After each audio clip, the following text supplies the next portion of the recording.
तो ब्लिट्स का day one खत्म हो चुका है और भाई क्या ही कमाल कर दिया ग्रैंड मास्टर वैशाली ने। आप यहाँ पर देखो, ठीक है, अभी मैं आपको थोड़ा सा शॉर्ट में सिस्टम बता देता हूँ। तो वुमेन्स के इसमें जो अभी हम लोग देख रहे हैं, 11 राउंड्स हुए थे ब्लिट्स के, ठीक है। अभी इसके बाद में जो लोगों ने टॉप 8 में क्वालिफाई किया है वो लोग अभी आगे खेलने वाले क्वार्टर फाइनल, सेमीफाइनल्स और फाइनल्स। मेंस के इसमें भी सेम चीज होने वाली है, वहां भी बहुत कुछ क्रेजी हो चुका है। बट मेंस के इसमें मैंने प्योरली हर चीज की बात ना नेक्स्ट वीडियो में की है, तो आप वो वीडियो भी देख लेना। बट आप यहां देखो, फर्स्ट पे वैशाली 9.5, 11 में से 9.5, that is just very amazing. उसके बाद सेकंड पे जो ग्रैंड मास्टर डायरेक्टली 8.5, फिर third, fourth, fifth, six, seventh, eight सब कुछ 8 पॉइंट्स। हम्पी कोनेरू का क्वालिफाई करना रह गया, क्योंकि मतलब सिर्फ टॉप 8 क्वालिफाई कर सकते थे, क्योंकि आप टाई ब्रेकर पॉइंट्स देख सकते हो। हम्पी कोनेरू के हुए थे 57.5 और उसके जगह पे ग्रैंड मास्टर जू जिनेर के हुए थे 62 टाई ब्रेकर पॉइंट्स। तो ये किस तरह से दिए जाते हैं इसके बारे में मैं आपको अलग से वीडियो में बता दूंगा।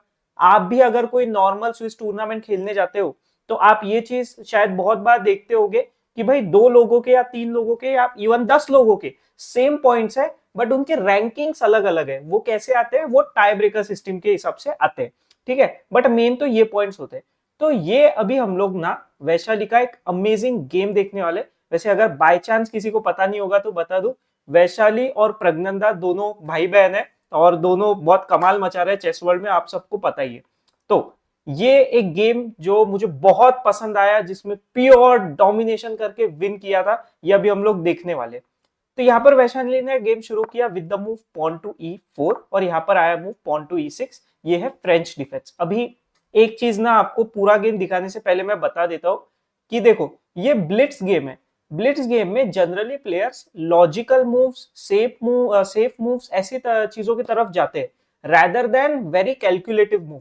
तो आपको ऐसे गेम्स में बहुत सारे मिस्टेक्स, ब्लंडर्स दिखना बहुत कॉमन बात है। आप लोग ऐसा मत समझो कि भाई ये ग्रैंड मास्टर हो के इतने ब्लंडर मिस्टेक ये कैसे कर रहे हैं। भाई टाइम का फैक्टर हर एक ह्यूमन बीइंग को बहुत अफेक्ट करता है, चाहे किसी भी लेवल पे हो। आप खुद भी खेल लो, आप खुद एक रैपिड गेम खेलो और खुद ही एक ब्लिट्स गेम खेलो, तो आपको डिफरेंस समझ में आएगा कि भाई आप कितनी गलतियां करते हो। हाँ, अगर आप बिलो 1000 रेटिंग हो तो शायद आपको इतना डिफरेंस समझ ना आए, बट 1000 अबाउ जिनका रेटिंग है उनको ये चीजें पता होती है। अब यहाँ पर व्हाइट ने कंटिन्यू किया with the move pawn to D4, D5 और यहाँ पे आया knight to C3, bishop to B4, pin किया है नाइट को। तो यहाँ पे एक्सचेंज ऑफ पॉन्स खेला वैशाली ने। बिशप D3, अपने पीसेस को डेवलप करने की कोशिश, बहुत ही अच्छी बात। Night F6, night to E2, castle कर लिया है दोनों प्लेयर्स ने। पॉन टू H6, क्यों? ताकि व्हाइट का बिशप यहाँ पर नहीं आना चाहिए। ऐसे मूव देखो, जैसे मैंने आपको बताया कि कंप्यूटर बता रहा है it is a good move, best move इसकी जगह पे हो सकता था रूक E8, बट ये सब मैटर नहीं करता है unless you are playing good and solid, ठीक है। हाँ, उसका ब्लैक का भले ही लॉस हुआ, बट वो आगे चल के कैसे ब्लंडर्स हुए वो हम लोग देखेंगे। बट H6 का लॉजिक ये है कि भाई बिशप यहाँ नहीं आना चाहिए, क्योंकि पिन वगैरह रहता है तो यहाँ पर प्रेशर रहेगा और बहुत सारे प्रॉब्लम्स हो सकते हैं, और उतना आपको टाइम नहीं होता है कि आप ब्लिट्स में सब चीज कैलकुलेट करो। अभी आया मूव बिशप F4, सिंपली क्यों? क्योंकि पीसेस को डेवलप करना है।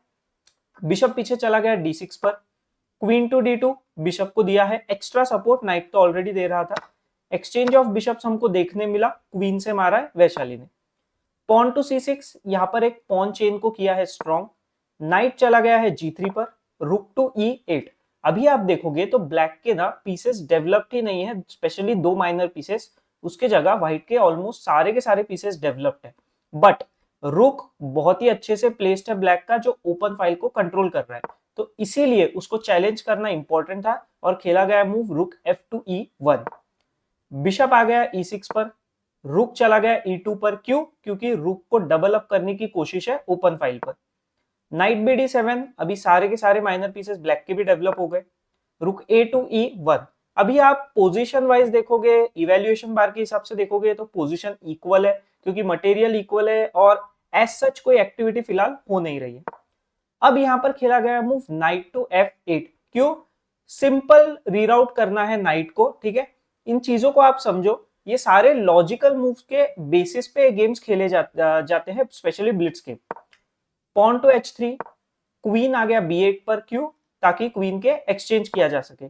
Queen F3, queen to C7, night चला गया D1 पर, यहाँ पर से चीज ऐसी है कि नाइट यहाँ पर C3 पर रहकर ना इतना कुछ अटैक नहीं कर रहा था, आगे जाने के लिए जगह नहीं थी, तो नाइट को यहाँ पर रीराउट करने की कोशिश है व्हाइट की।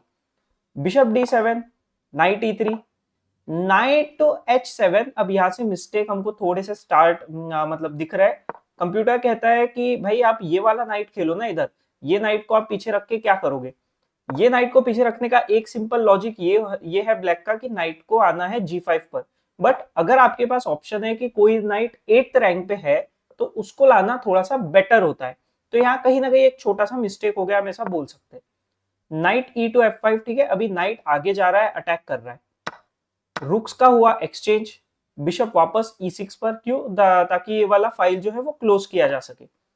Pawn to H4, queen D7, night पर है प्रेशर बट इतना कोई टेंशन नहीं। Pawn to H5, queen to C7, ये मिस्ड विंस वगैरह वो चीजें दिखा रहा है। यहाँ पर कंप्यूटर कहता है कि क्वीन D8 खेलो, यहाँ पर से प्रेशर बनेगा ये सारी चीजों के लिए, but it is fine, it is completely fine. अब आया मूव क्वीन टू G4 और यहाँ पर है चेकमेट का थ्रेट, तो उसको बचाने के लिए यहाँ पर एक नाइट बिशप हुआ एक्सचेंज और उसके बाद नाइट आकर बैठ गया G5 पर ताकि ये चेकमेट को अवॉइड किया जा सके। रुक चला गया अंदर पूरा E7 पर और अभी आप देख रहे हो ये पीसेस कितने ज्यादा एक्टिव है। बिशप यहाँ से प्रेशर दे रहा है, नाइट का अच्छा खासा प्रेशर है, रुक आ चुका है 7th रैंक पर और क्वीन तो आपको पता ही है कि लाइक ऑलरेडी अटैकिंग मोड में ही है। क्वीन C8 और बढ़िया move pawn to F4, night अगर हटता है तो सीधा सीधा चेकमेट आएगा, तो नाइट यहाँ पर हटाया गया E6 पर to save the check, but यहाँ पर नाइट टेक्स पॉन चेक और आप देखो कि ये सारे के सारे पीसेस कितने वेल प्लेस्ड है। ठीक है, यहाँ मैंने ऑलरेडी एरोज आपके लिए बनाकर रखे थे। नाइट यहाँ से चेक दे रहा है, पॉन इसको क्यों नहीं मार सकता, यहाँ पर से पिन है तो ये पॉन पिन होने की वजह से नहीं मार सकता। किंग गया H8 पर, ये फोर्स्ड था क्योंकि यहाँ पर H7 पर नहीं आ सकते बिशप होने की वजह से। नाइट टेक्स पॉन, एक और चेक, किंग वापस G8 पर, नाइट चेक, किंग गया H8 पर और अब आया मूव नाइट टू F5। यहाँ पर से इमेंस प्रेशर पुट हुआ है G7 पॉन पर। Queen to D8, rook takes pawn हमको देखने मिला, नाइट D7, ठीक है, अभी वैसे भी चेकमेट को अवॉइड नहीं किया जा सकता है। कंप्यूटर बोलता है कि भाई नाइट D7 मत खेलो, night to G5 Khelo, but उससे भी मुझे कुछ दिख नहीं रहा है कि ऐसा कुछ बहुत ही अमेजिंग हो रहा है या चेकमेट अवॉइड होने के लिए कोई ट्रिक्स वर्क कर रहे हैं। तो नाइट D7 के बाद क्वीन टू G6, यहाँ पर से चेकमेट का थ्रेट है, नाइट पीछे चला गया, क्वीन पर प्रेशर और यहाँ पर से अवॉइड करने की कोशिश चेकमेट को, but simple queen to H6 check और नेक्स्ट मूव पर चेकमेट आए उसके पहले ही यहाँ पर कर दिया था ब्लैक ने रिजाइन, क्योंकि यहाँ पर कोई वे ही नहीं है कि आप चेकमेट को स्टॉप करो। आप क्या खेलोगे, लाइक एक ही पॉसिबल मूव है, एक ही है, वो है नाइट टू H7 और फिर क्वीन टेक्स नाइट खेलकर चेकमेट ही आ रहा है। तो अब चेकमेट आ ही रहा है तो यहाँ पर ऑलरेडी ब्लैक ने कर दिया था रिजाइन और बहुत ही डोमिनेशन के वे में, मैं तो बोलूंगा बहुत ही अच्छा विक्ट्री हमको देखने मिला। अभी इसका नेक्स्ट वाला वीडियो भी आप याद से चेकआउट करना क्योंकि मेंस के इसमें ना बहुत ही अमेजिंग हुआ है। मैं आपको वो बस रिजल्ट के इसमें एक बार दिखा देता हूँ तो लाइक आपको देखने में बिल्कुल मजा आ जाएगा ये चीज। अभी आप जैसे देख रहे हो तो यहाँ पर ना, यहाँ पर 10 प्लेयर्स आप देख सकते हो जिनके सेम पॉइंट्स थे 9.5 मेंस के इसमें, but again due to tie breakers top 8 ही सिलेक्ट होते हैं जिसमें Nepo, Caruana, Carlsen, Wesley So, Alireza, Hans Niemann भी है, डूडा और रैपिड चैंपियनशिप के winner grand master Volodar Murzin भी है।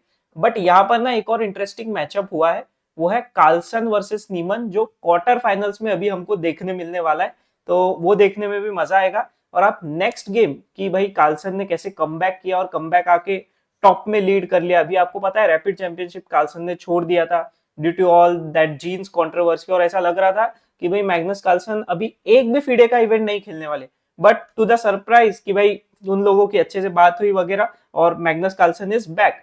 ठीक है, good for chess, good for all, but let's see कि ये आगे किस तरह से कब तक के वर्कआउट होता है, क्योंकि कहीं ना कहीं एक बार थोड़ा सा टेंशन क्रिएट हो जाता है तो वो टेंशन तो थोड़ा सा लंबे टाइम तक के रहता ही है। बट हमको देखते हैं, हम लोग भी देखते हैं कि क्या होगा कैसे होगा। तो होप आप लोगों को वीडियो अच्छा लगा होगा, तो प्लीज वीडियो को आप लोग लाइक कर दो, चैनल को आप सब्सक्राइब कर दो और अब मिलते हैं हम लोग नेक्स्ट वीडियो में।